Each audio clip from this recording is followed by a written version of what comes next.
Hi again and welcome back. In the previous episode, we took a look at what is a game object and what are the components. In this episode, we will set up the player game object. So let's get going. First, download the Unity package from Nitamani's webpage that contains the graphics we need for this project. You can find the package under the Resources section with the name Unity Basics.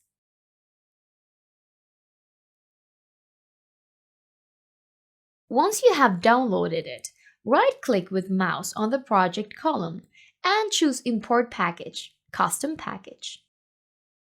Then locate the package you downloaded and open it. Make sure that all components are selected and press Import.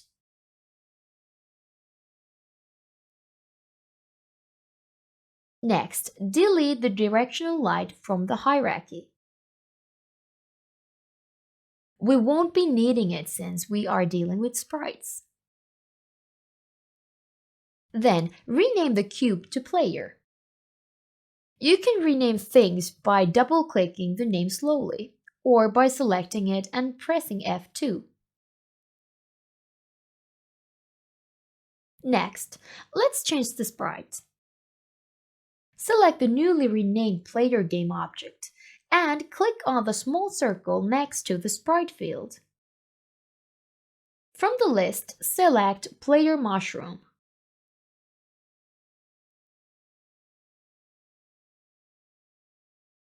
Oops, now we see multiple mushrooms on the screen. Let's fix this. We will do this by cutting the image into smaller images. On the Sprites folder, select the Player Mushroom file. Now, in Inspector, we see the info of the file.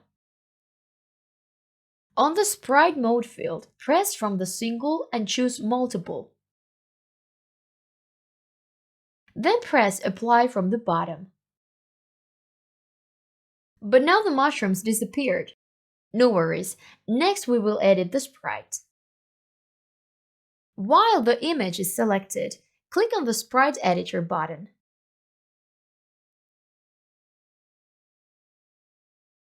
From the Sprite Editor window, press Slice from the top left corner. Then, switch type from Automatic to Grid by Cell Size.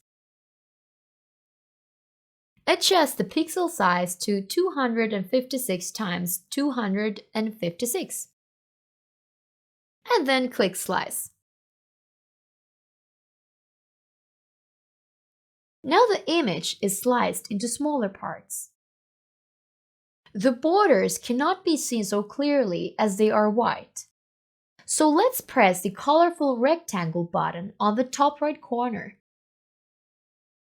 Now we can see the squares better.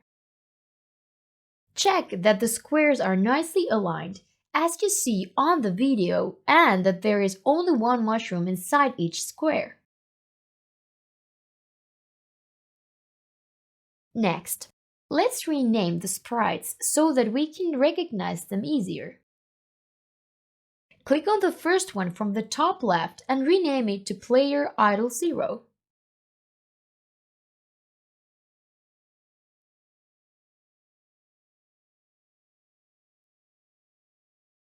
Then the next one on its right to Player Idle 1, and do this to all sprites that are on the same row.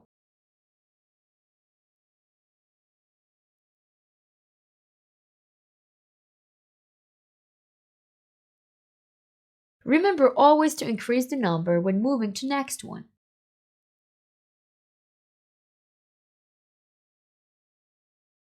This will be the animation when the player is still. The next row will be the walking animation. So rename the first one to Player Walk 0.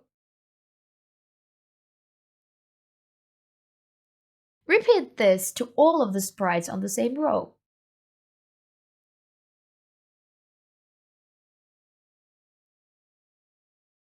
The third row will be for jumping. Rename the first sprite to Player Jump 0 and repeat the step to other sprites on that row.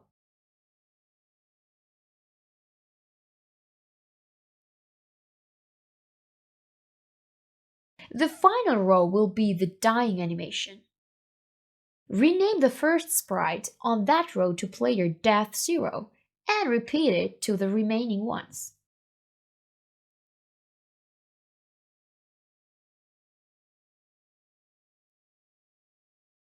Okay, now we should have all the sprites renamed according to the animation they belong to.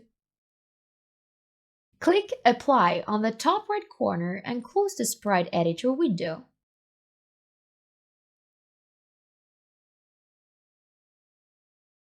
Now we should see only one mushroom in the scene.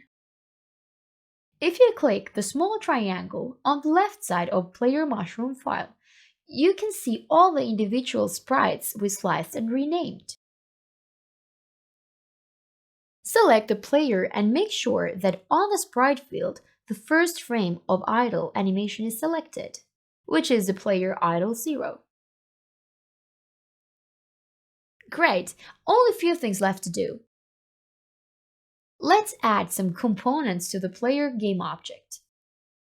Press the Add Component button and go to Physics 2D and choose Box Collider 2D.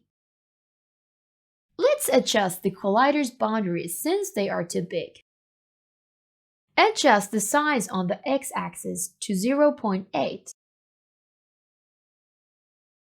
and on the y-axis to 2. Then change the offset on y-axis to -0.22. Now the collider roughly covers the foot width of the mushroom. This will do fine for us. It doesn't have to cover the wide part of the hat. Then we need to add one more component, which is the rigid body 2D. So press Add Component and locate the rigid body 2D from the Physics 2D category. Awesome! Now we have set up the player game object. We sliced the sprite to smaller pieces and added the necessary components to player.